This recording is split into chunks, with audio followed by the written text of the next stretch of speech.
Sessiz gecelerde düşünürəm seni, qəlbimdə sevgin, dilimdə adın.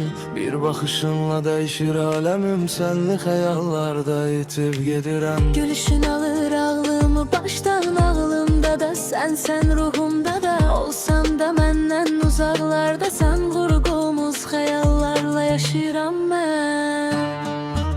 Seninle her an bir ömürdür mənə, seninle dünya daha gözəldir. Gözlerinde itme isterim daim, seninle, yalnız seninle. Geceler sensiz, sessiz, soyuqdu. Adını çəkirəm, qəlbim doludur. Bir ümit, bir arzu, bir nəfəs kimi. Sən mənim həyatım, sən mənim eşkim.